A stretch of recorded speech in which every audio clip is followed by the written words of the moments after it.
Welcome in. I'm Kimberly. This is Journey to the New Earth. I'm so excited that you're here today. This is the first of a new series on the channel, Question and Answer with a Medium. Because if you had a medium that you can answer anything to, that's what we're doing today. I'm really, really thrilled and so glad you're here.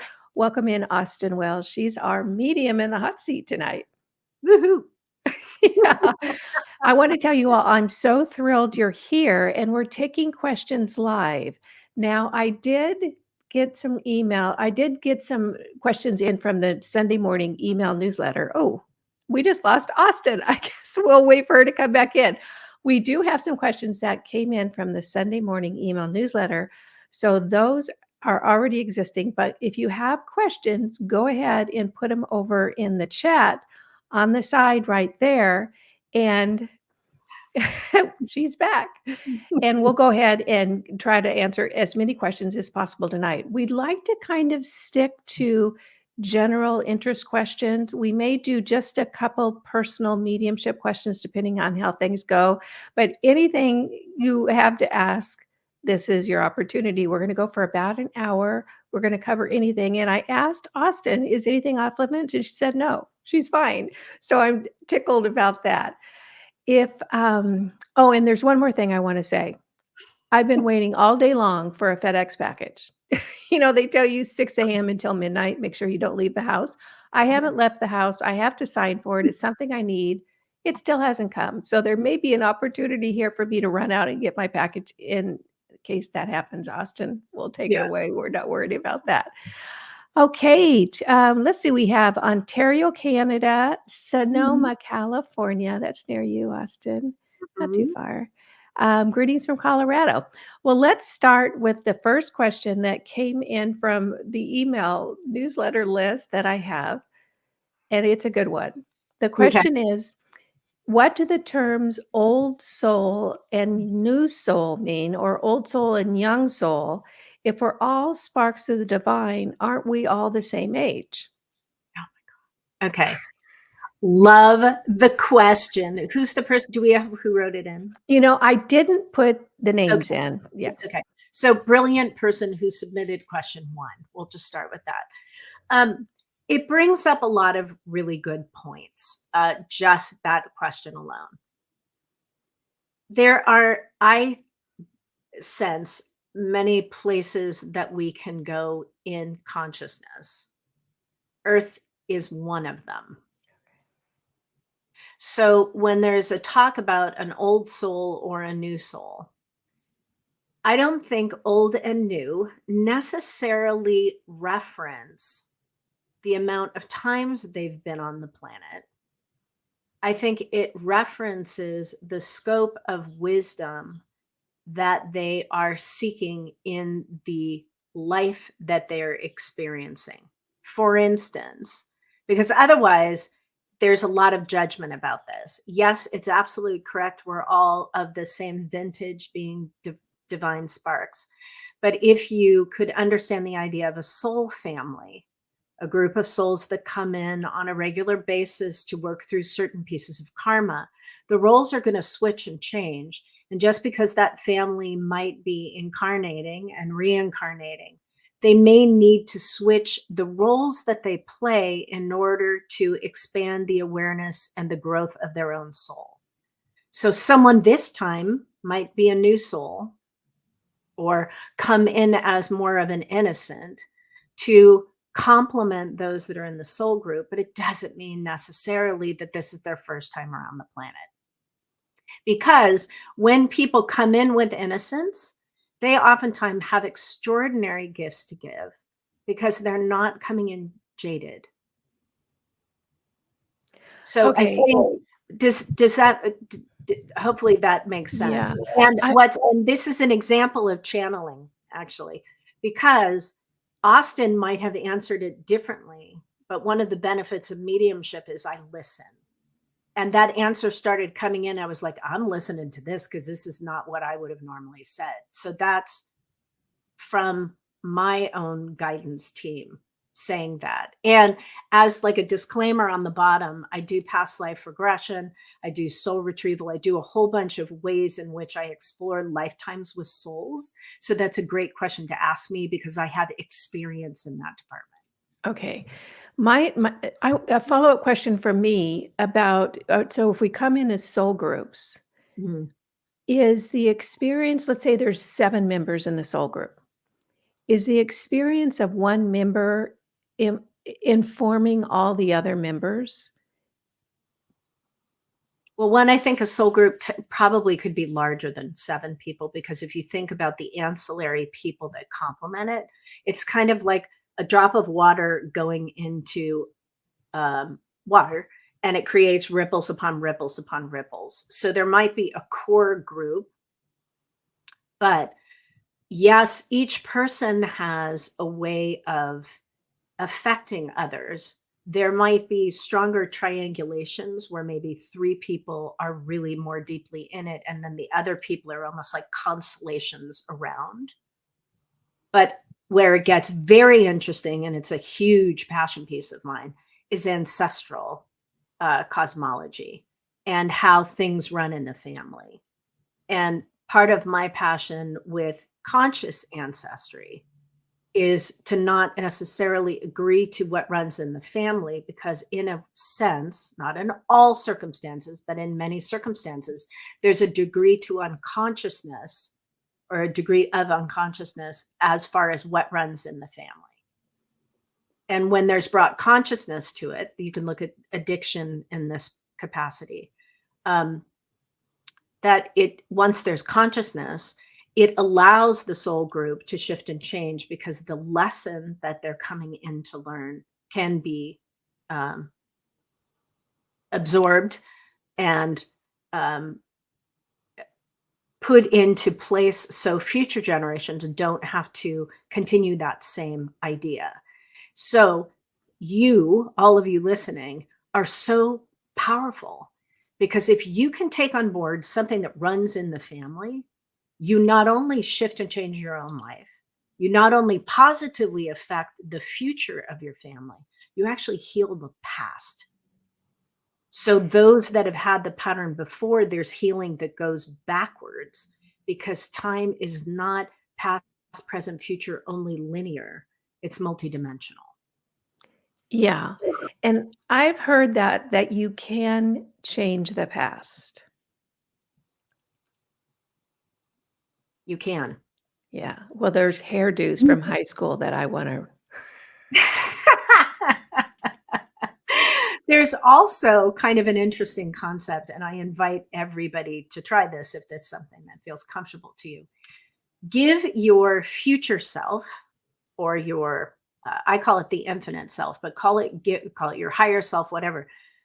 Allow a part of you to be installed in your entire destiny line, whether in this lifetime or all lifetimes, that gives you a heads up when something's about to happen that you need to be conscious for. Ooh, That part that's can delay that part, because the spirit world, the kids have told me a lot of times they'll hide keys and do things like that. They're not doing it to try to be obnoxious. Well, it kind of depends on the child, but they're doing it because they're trying to slow you down. So then the momentum of your soul going forward might not reach an impact point, or it might not hit a kind of a crossroad of a moment if it's delayed ever so slightly. But oh. that concept of, which is why, thinking of yourself as an energetic being is so powerful. Because if you think of yourself as a physical being, you're just one moment to the next and you're lugging along. If you can think of yourself as an energetic being, then you really are co-creating your life. Because if you can say to yourself, I'm part of divine intelligence. Divine intelligence works outside of whatever D world we live in, and it has multiple dimensions. So if I can affect the past and the future, I can also help myself through this lifetime as an observer to my soul, because that part of my soul exists.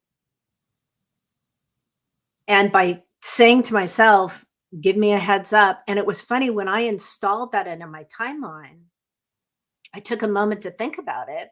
And I thought, oh my God, I can actually palpably think of times in my life now that that actually happened. Now, notice I'm reflecting on the past, having an installation of something that I installed in the middle of my life. And yet it was clear to me once I did it that I had participated in helping myself in the past. Yeah. Yeah. Yeah. Yeah. You know, Austyn, I had that experience. I was driving home and I had some issues getting on the way. You know, it's like things were, you know, I didn't get on the road and get going. And I thought, well, what's going on? It's like they don't want me to get on the road right now, you know? So I got on the road about 10 minutes later and passed an accident right on the, and it's like I've all of a sudden realized they were holding me back, Yeah.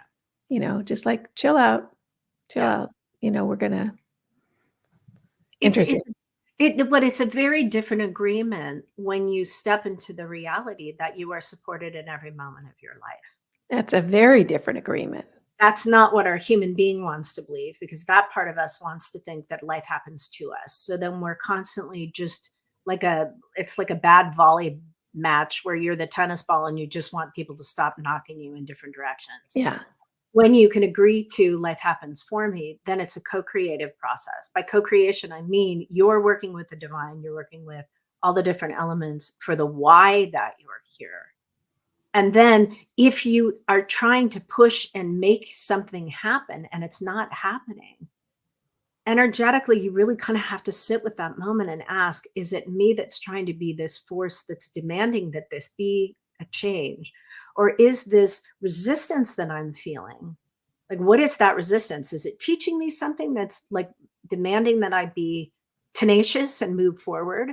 Or is that resistance I'm experiencing something that's saying, yeah, Austyn, it's not the right time? Yeah. So, mediumship, because I can't prepare for this. I just have to show up. It's really taught me to like trust life on a completely different level. Yeah. So if things don't work out, it's not a big deal. It just doesn't work out. Yeah. All right. Next question. Yeah. This gal says, I think it's a gal. Why do I feel everything? It's almost too much. Yeah, it is too much. It is too much. I could surmise, and I'm just probably going to make a really quick generalization. The people that come into the world that are magnificently sensitive begin that way for a reason. You might want to think back in your past, and there might have been, I think we talked about this the other night, but there might be a narcissist or someone who made you feel like you had to walk on eggshells. So your orientation is not, am I okay? Your orientation as a child was, are you okay? Because if you're okay, I'm okay. That orientation will automatically make a psychic child, because what it does is it demands that you're conscious of other people in front of yourself. Rescuers and nurturers absolutely have that, for sure. So if you're feeling everything, the invitation of that, first of all, congratulations. Thank you for being sensitive. The world needs sensitive people. We don't need insensitive people. We need sensitive people. All of us are sensitive. But the degree to which you are will be easier for you to manage if you focus and work on having self-awareness and working on your own energy field, and really be conscious of your own soul and change that orientation to, how am I doing before I step into that? Now, that might seem selfish, but all it is when you drive a car, you put gas into the tank to make sure you get to your location. You need to make sure that your energy is properly managed so you can be of service to other people without feeling depleted. Because oftentimes people will say, oh my God, that person drains me. Well, they drain you because you're giving your gasoline essentially to their car. Yeah. So you can be with their car and you can be in your car and just drive next to each other. You don't have to sell them your car and then walk, which is sometimes what happens when people are nurturing. That was such a good analogy. Okay, Yeah. Gabby has a question. This is live. Why is it so hard for me to find my purpose and place in life? Mm. Thank you for asking that question, Gabby. What a real, beautiful, it's so real and it's so open. Um, just a couple of things about you. You have an optimist. You are an optimist, girl. You really are. And I know what a beautiful cheerleader you are for other people. You have a little bit of a confidence thing that you're working on, which is great because it's part of the reason why you're so easily connected to other people, because you can kind of feel what they're feeling. I think in discovering your own purpose, it's about taking time to investigate the things that you have found interesting and what really is a problem in the world that you want to solve, or something that you feel is missing. Now, a life circumstance can lead you on a path that can create a purpose. Kimberly's daughter dying, it created a different birth in her to want to be of service in a different way in the world. But I think purpose, we're not ever offline with purpose, and we're never off path. We're always exactly where we're supposed to be. You just might be at a moment right now where you've got a pulling between participating in other people's stories and wanting to be part of your own story and give on a different level. In the world right now, there's a whole bunch of people that are talking about being entrepreneurs and being millionaires and all this stuff. So it can make people feel that, well, they're doing really well in the world and I'm not. So the first thing to do is stop comparing. I promise you, there's nobody in the world like you. And I'm not just saying that to say it. I know it because when I sit with people, I witness how God is distilling in that individual. You are a one of a kind miracle. And if that's not something that you know, awesome. That's the beginning of your purpose, is how do I strengthen my belief in myself? Then as you start taking yourself on board and following the things you love, you will find that the universe just starts opening pathways. And all of a sudden you come to a place where you think, oh, I figured something out. I want to share this with other people. And then that enthusiasm becomes what you do in the world. So I think you're right at a precipice. It's really good. Ooh, exciting. Okay, Paula has a question.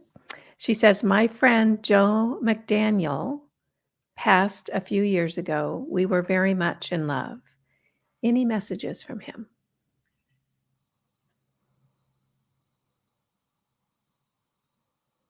Okay. I think the gift that he gave you, this is where I'm going to start with this.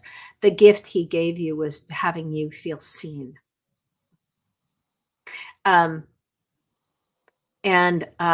Because if I can just say, I feel like your growing up experience kind of had a little bit of light switching to it. There was lights and darks and kind of moments where you kind of didn't have a sense of connection always. That relationship was one of the first times I think you felt seen. I love his hair. He's got like great hair. He's got a natural kind of to him. So I can see where this was a yummy experience. And he seems to still be kind of coming to me in that regard, being like, I'm a little bit sassy and you might enjoy talking to me. It's really cute. But I also know within him, he hadn't really opened up to someone. So the message immediately I get from him is that he's glad that you guys took your time to develop what transpired between the two of you. I think you both had prior experiences that had shut you down a little bit and you opened up together. The feeling I get from him is it's taken you a hot second to kind of get your feet wet again. But I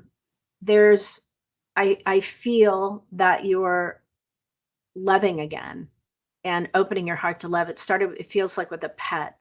And I just feel from him that he's excited about your life because you didn't know you could get through that, but you did. And so because you got through that season, you have a different level of connection to people because you have a different level of empathy for what they're going through. Yeah. So I just feel like the main message that he wants to do is to say thank you for teaching him that he could love again. And she says he had great hair. Great hair or gray hair? Great. He had great, Oh my God. fabulous hair. Go like this with his hair, which I hope you know that's with respect, of course. Yeah, I right. just I love it when they do that. They just gotta funny. Oh my Okay. God. Yeah. Okay, we're gonna bring it down a little bit. Why is suffering a part of being here on earth? Yeah. Suffering is a beautiful question. And it is something that teaches us. I always try to look at adversity as a teacher. We were talking about this in our interview, Kimberly, about there's really two pulses. And this comes from thinking of yourself as an energetic being. You're either connecting or disconnecting. And that's a simple thing to just kind of sit with yourself and say, okay, in this moment, am I connecting? Am I disconnecting? If I'm disconnecting, why? Suffering generally comes from a disconnect from something. It's a loss of something. It is a change from something, and so the suffering is a form of grief. But it also is a great educator because suffering is something that transpires outside of our energy field. But the degree to which we suffer is the degree to which we continually repeat that we are suffering. Oh. So you're talking about we own it. We put it on like a shirt. Yeah. Yeah. And it's really difficult because suffering is how a lot of people define themselves. Yeah. I was in but notice suffering for the most part, it's present, but it's a lot of past. So you're not fully present if you're in that moment, because suffering is more seasonal than it's continual. Because you look at people who have had fantastic life challenges, and they were able to transcend them because of what they were passionate about. So suffering is something that we can either agree to and have define us, or we can simply accept it as something that's existing, but then asking ourselves, what is it teaching us? And what do we love? And where are we passionate? And how can we create that forward motion so the suffering doesn't become us? It's just around us or near us, but it's not us. Yeah. Beautifully said. Okay, here's a cute one. Do you have anything to add to that, Kimberly, at all? I mean, just because you have a personal experience with I do. Suffering. And thank you. And for those of you who don't know, I lost my youngest daughter 6 years ago this July. For me, it was, first of all, I had an understanding that we don't ever really die. We just change form. So there was that, but it wasn't as clear as it is today. And I understood that I would see her again, and I had a choice. I could either be miserable for the remainder of my life, serving nothing, or I could just do as much as I could do that felt good and was fun, and I'll see her when I'm done. So it doesn't mean that there's days that that it doesn't get me. It does, but it doesn't get me for very long.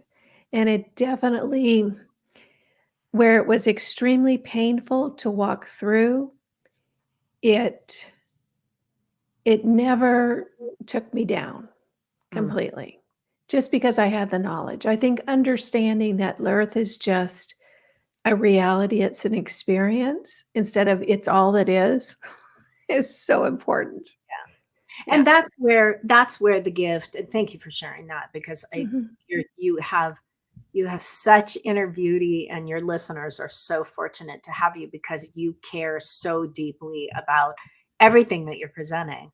but it also adds a different level of relatability for people to understand why you can talk about certain things, because you are a teacher in that regard. And it's the idea of suffering is the depth of the human experience. So the benefit of suffering, and notice, can you tell I'm an optimist, but the benefit of suffering is that it demands that we take ourselves out of our human being and discover what our spiritual being is. Because if you can balance true spirituality or true soul-centered living, is finding the balance between the human being and the spiritual being. You can't be in your human being all the time, because then it's all ego. And we have a lot of examples of what that looks like in the world. We And then do. yes, we do. And aren't they lovely teachers? Isn't that Oh my fabulous? gosh. And Yes. then we have, but you can't be like, oh my God, I'm just ethereal all the time and bouncing into walls. You can't be in that level too, because then you're disallowing your human being to evolve. So it's about just understanding that there's this modulation between the two aspects of ourselves at all times. Yeah. Yeah. Beautifully said. Okay. Here's a funny one from someone who obviously knows you. It's sweet. It's from Gabby. She says, "Thank you so much. I wonder if you remember my father, Walter. He flirted with you from the other side when I had a session with you by putting a stone in front of you, an obelisk shape." Oh, yes, I do. Actually, I do. That's She does. really funny. She Oh, does, Gabby, that's Gabby. so sweet. That's so sweet. No, they're very flirtatious on the other side. And Gabby, this wasn't your father, but I've been mooned by people in the spirit world. Come I'm on, now serious. that's a No, sense of humor. you think about, okay, almost everybody that's listening has some sassafras friend that they had who was very, about themselves. And I swear, when I get some of these people coming forward, they'll like old copper tone commercials, they'll like pull their backside, like, I have a cute butt. They just no, they have, because that's the way they present it in life. So if they came across like, here's your friend, and they're just saying hi, the person I'd be giving messages to would be like, I don't recognize them. But to be mooned by someone, they're like, yeah, that's totally them. That's totally them. So Oh my it's gosh. more a demonstration. I mean, they make me blush, and then that's funny for them. But if that was funny for them in life, they're going to do that in spirit. That's not where they're always in spirit, but as a demonstration, I suppose, of a level of evidence that it's actually them. It helps the person feel like they're friends with them in that moment. Yeah. But not Gabby's father. Yeah. Not Gabby. Okay. Just want to be clear, that's not Gabby's father. Okay, this question's a good one. This refers to a video I did with a channel, Okay. and she talked about, we all chose to be here. We chose to be here at this time. And the question is, where is the proof, please, that we chose to be here? Where is the proof? Clearly. It's in the pudding. No. The proof, that's the thing. Anytime we're dealing with all of the ideas that anyone has about, and I'm going to be really just bold here, any ideas we have about anything that's invisible, Okay.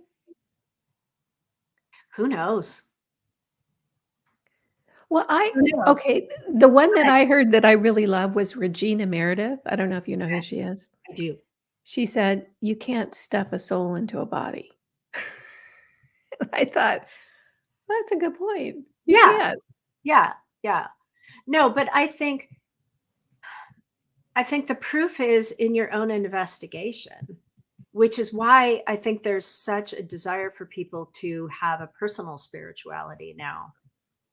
And to really, because it honestly, we don't need to agree on everything. And in fact, we won't, even if we tried. But the most important thing with a lifetime is coming to a sense of your own truth, where you can be inspired to be the best version of yourself and hopefully be kind and gracious to the people around you and leave the place a little better than you found it. Yeah. Yeah, and the last part's important. Okay, here's from Jay Keir. What are the top few reasons people don't heal themselves from physical illness?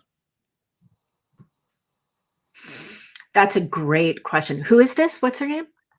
J, first the letter J, and Jay. then Care, Kerr. Okay. Jay, great question. I almost feel like there's a Jamie there, but anyway, Jay. I love that question. So when someone has a physical disability, they are not alone in that journey, especially depending on the depth of that experience. Therefore, in most cases, you have a child with Angelman's syndrome, you have someone with ALS, you have any of those. They're a master teacher for the people around them. So it isn't so much about it. Yes, it's definitely what they chose, but it's very much about how they affect the people around them and what they ask of the people around them.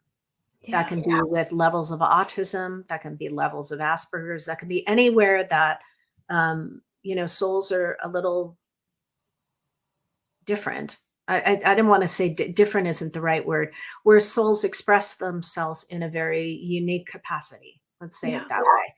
And it's amazing because if there was this young guy who used to live where I used to live, who had ALS, and he was in a wheelchair, and his name was Devin, and I loved him because whenever we would see each other, you know how when you were a kid and you'd see someone you like, you're like, hey, how you doing? Like, wow, and you just have like all that energy. And then as you become an adult, you're like, hi, how are you? It's lovely.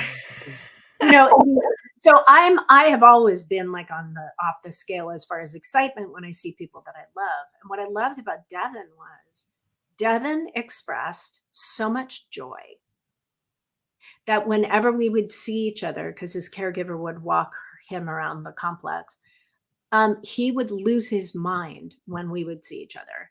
And I felt so seen. Oh. And it was from the most extraordinary source, but we didn't even have to, his language skills he wasn't able to really speak, but we could really connect heart to heart.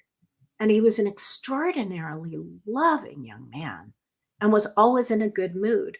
But for the people that would be judging and would see that as different or strange, God, that they miss an opportunity. Yeah. Yeah, that's a beautiful story. Yeah. Okay, Monica Luna has a question. Hello, thank you for this. Are there some common signs that our loved ones communicate with us, or is it person specific?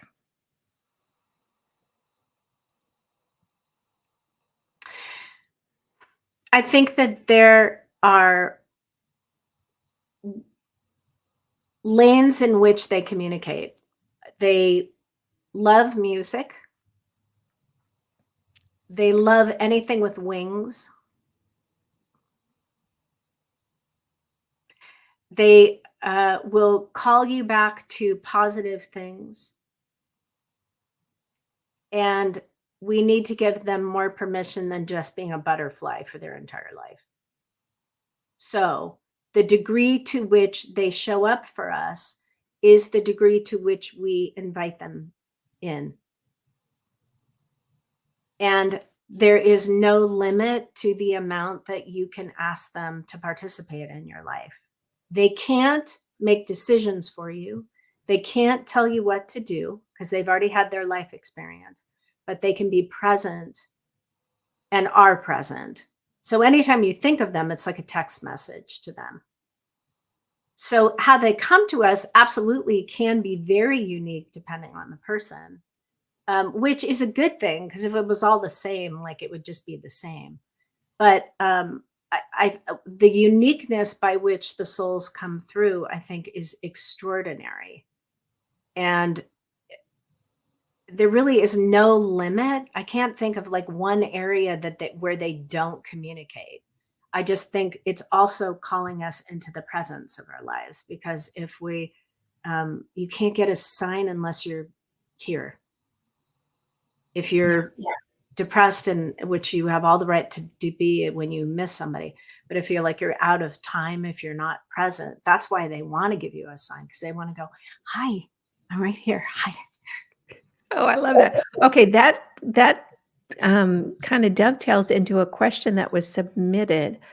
Okay, how can we tell? Goes right along. How can we tell if we're hearing, sensing spirit, or just making it up? By testing and really starting to pay attention to those things. There is, your mind has ways of creating thought. And so if you just take a moment right now, everybody's thinking or listening and processing stuff. So notice where the energy is in your head. Now, if you get a spirit message or you get some kind of a sign, it's not just a cerebral experience, it's a physical experience, because you'll sometimes feel or have a nervous system response. And that's because their soul is blending with your soul, and it's an energy conversation, not just a cerebral expression.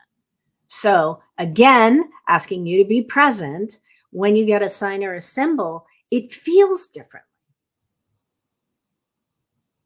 It'll have a sense of like almost like Tinkerbell, you know, where you're going like, oh my God. And if that feels like a refresh, almost like you restart your computer and suddenly everything comes back online better, that's generally what a sign or a symbol really feels like when it happens. So much in the way that we have physical senses that we use to capture the memories of the physical experience, those same senses capture the experience of our energetic experience. We know those as the clairs, you know, clairsentient. I just call them soul feeling, soul hearing, soul seeing, soul knowing. Those are the four major ones that really are the keys. And then the ones that complement those are tasting, touching, and smelling. Yeah.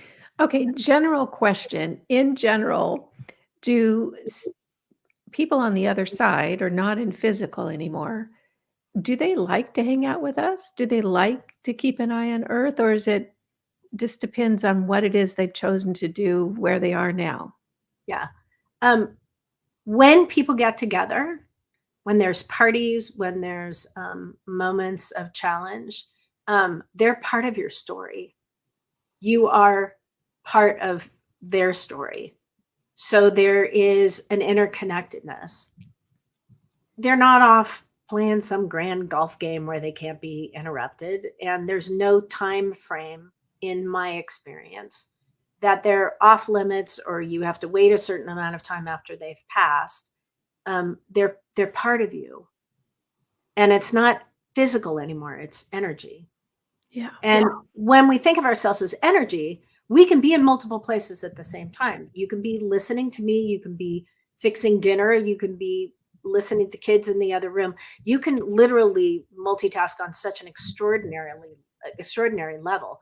Same, it's even more exponential when a person isn't physical anymore. So it's not like you're pulling them into your reality and they have to be here. They're participating in it because it's fruitful to them. They may still be growing. I get comments from souls all the time in sessions about how much they're learning from the people that are still here. And that is like people that go to therapy after somebody died. I get souls all the time saying, thank you for going to therapy. I've been benefiting from that. Oh gosh, that's great. Okay, Right? Michelle has a question. She says, I have developed the ability to connect with the ones I lost, but I can't connect with a loss a year ago. Is it because it's too raw still, or are they not completely transitioned? I don't think there is a delay in transition at all. We have no problem going home. So nobody gets stuck. We get stuck. We get stuck. No matter what someone did, no matter what role they played on Earth, there's no, I think it's an idea that has been offered by human beings about what they think happens when people do certain things. But the reality of what I personally have witnessed is that it's an immediate shift. So you and your grief, when we're in grief, we really think of a horse like with the blinders on, like we just can't sense the same experience. And so there's a lot of activity that happens oftentimes when someone has just passed, because their soul is still connected to their body, and they also are trying to make sure that they're going to be able to make the adjustment as much as you. And yes, they equally mourn and they have a hard time as well, which is also part of the reason why they want to connect, because it's just what's familiar. But if you haven't had a sense of them and you have been able to connect with other people, the one thing I would not agree with, because it's just not right, is that they're not there. I would trust the fact that they're always helping you to the degree that they can. And maybe you going through what you're going through without them is necessary for a season. And then once whatever that is that you've experienced has finished, then they're going to come crashing in. But you also can really just require them to show up, but then be present. But I'm sending you so much love, because that's a very, very normal experience that people have. Very, very normal experience. Thank you. All right, here's a tough one. Okay. At least I get it a lot. The Bible says Yes. that mediums are the work of the dark side. I softened that up. It's actually the devil. Yeah. And no, we shouldn't be deceived. What are your thoughts on that? I have nothing but respect for a person's beliefs.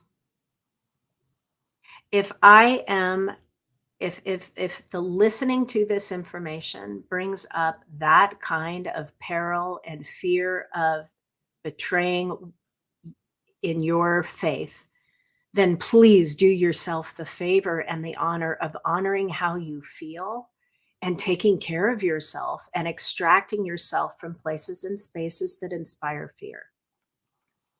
I have no interest in creating any change in the beautiful awareness of God that you have. In fact, my greatest hope for this world is that everybody can know God.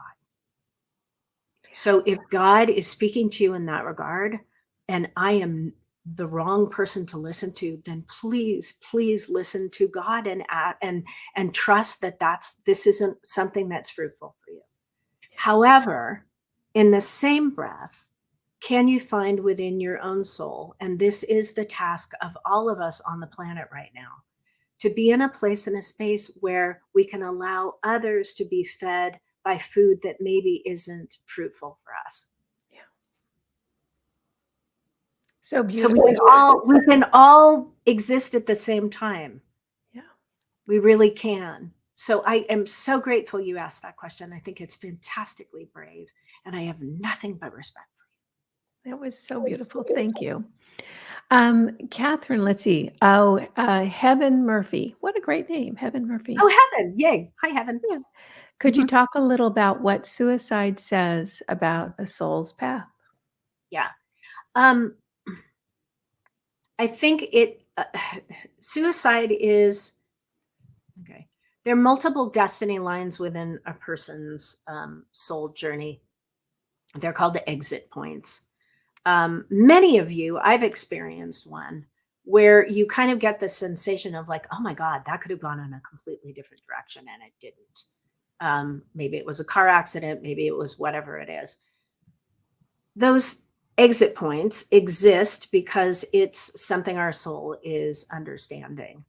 I am very content that we have aligned and become in greater understanding that suicide is no longer just something that happens, but it's actually a mental shift and an actual condition when a person is that depressed that is the choice that they make.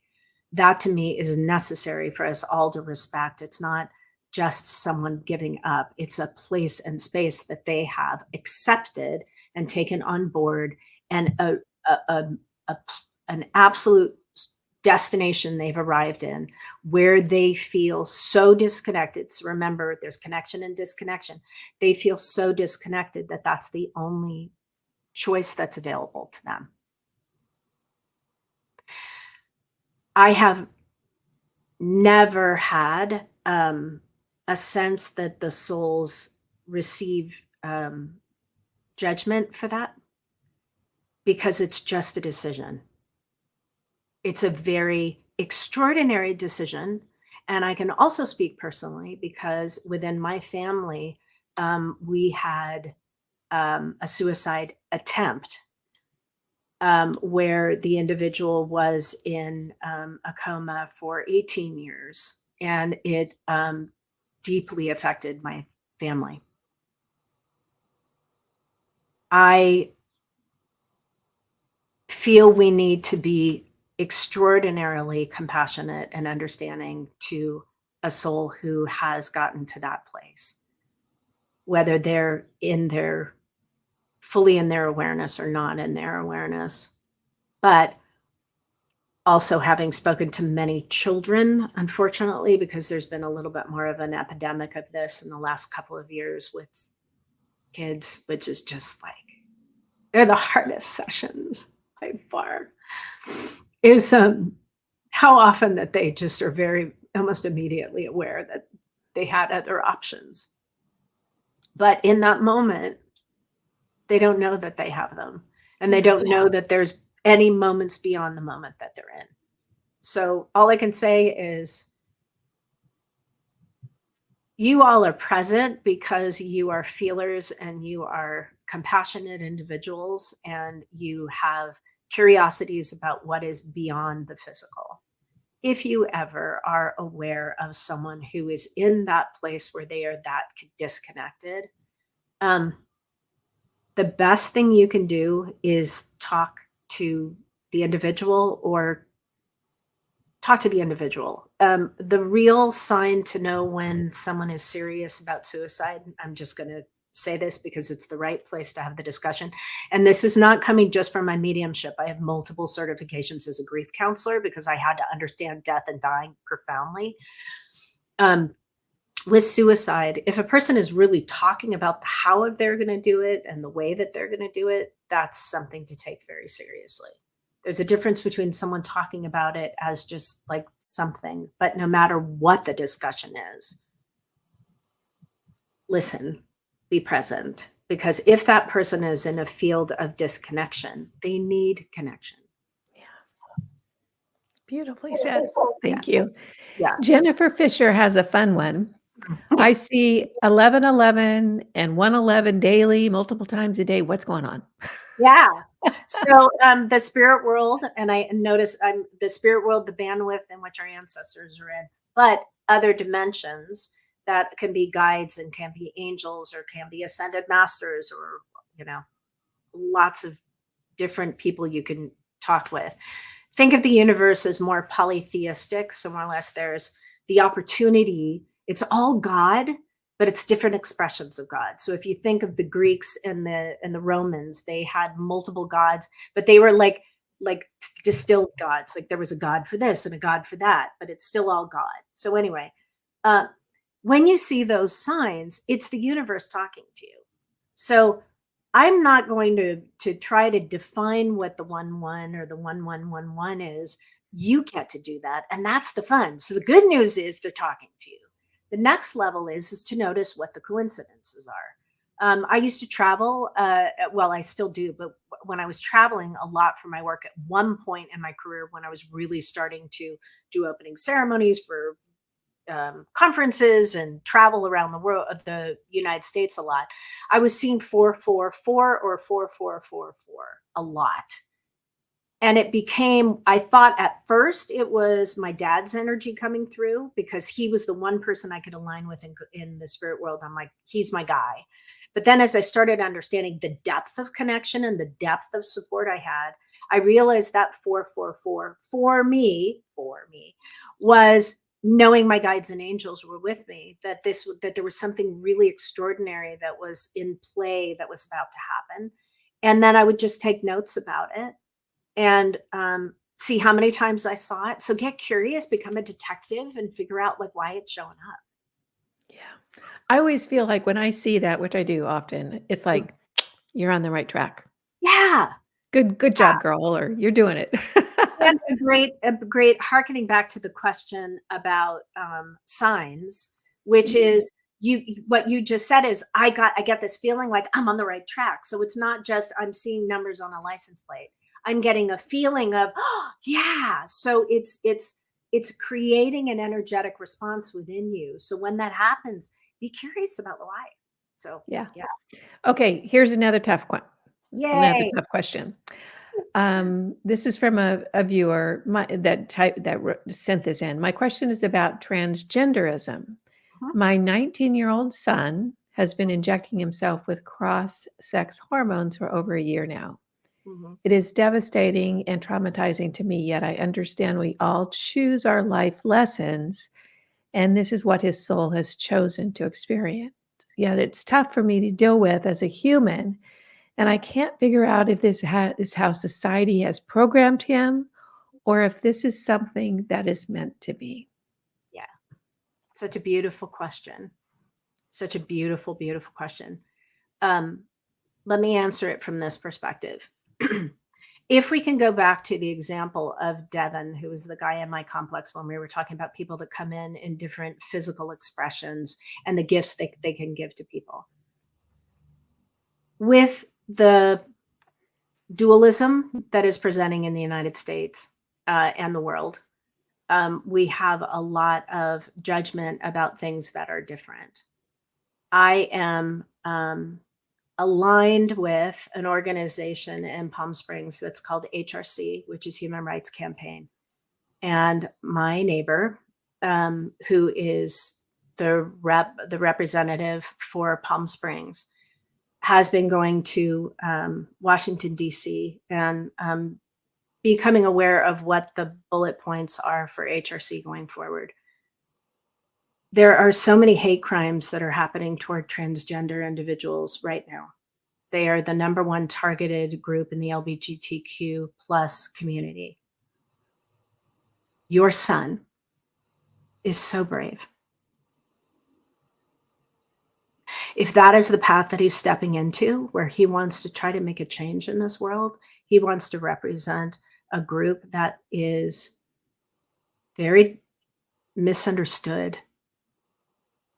You as a mother, I love the way that you pose the question because I can feel the inner struggle that you have about, I brought this individual into the world and yet they want to be different than how they appear to me. I see your son as a teacher. I see him coming in to gift you with a lesson about compassion and love. And I love you as a mom because I can tell how much you love your child. So I think in time you'll understand more of what that decision is. But I think that the greatest harm I have in also being part of, I'm an ally to the communities here in Palm Springs. I can't believe how much alienation there is within the mediumship readings I do in the communities that are represented here because of being dismissed by their families because they're gay. Yeah. We can do better. We can do better. We can do better. So much better. Yeah. So thank you for that question. It's an important one. Yeah, beautiful. Okay, we're going to wrap up with this one question. It's kind of a fun one. Cindy Aldana, I am a healer, and after this recent eclipse, my gift of mediumship has increased. Any tips to someone who is going through this process and a new awakening gift? So great. How fun, right? If you're already doing healing energy, you're already conscious of energy. So it's the next step in the conversation to go from experiencing the energy of a person's energy field then your intuition starts to pick up things about people. So you've already actually been developing this for a while, and God love you aligning it with the moon, but I think it was happening before. But anyway, but then what happens is once you start feeling the energy, then you start feeling the other layers of energy that connect with the individual that you're working with. So of course you're going to start developing as a medium. Hairdressers, they're in that energy field. Estheticians, anybody who is within your energy field and working with you is going to start having intuitive abilities if they wish to develop. So what I would do is take it seriously. There are great ways to study. Find a medium who you respect, who's been doing it for a while, who teaches. Do your homework, find out what their training has been. If you really want to jump into a crazy thing, there's a beautiful college in England called the Arthur Findlay College. A great friend of mine teaches there. His name is Chris Drew. He's a very beautiful medium. And there are classes that can teach you, but I would surround yourself. The main thing I would say is it's a deep, deep, deep conversation with spirit. So if you're really serious about it, it's not about what you're going to do with it. It's about what it's asking you to become. So sitting in meditation, blending with that energy, figuring out how spirit is asking you to serve in this moment it's an extraordinary invitation, but it also needs to come with a great deal of responsibility, because you are going to be the person that people are giving a great deal of faith and trust to. And that is an honor, but it's not an ego piece. So it brings up a lot. It's a big job. But if you find that it's the calling, I just couldn't be happier for you, because it's an extraordinary life path. Yeah. I have a follow-up question on that. Yeah. How long have you been a practicing medium? About, let's see, you're 23 now. Yeah. Oh God, you're psychic. I love it. No, I just turned 60 last year. So I started doing intuitive work in my late teens, and then I worked doing, reading tarot cards and doing that until I was in my mid 30s. And then my mediumship started blossoming then. So it's been about 25 years that I've been doing mediumship.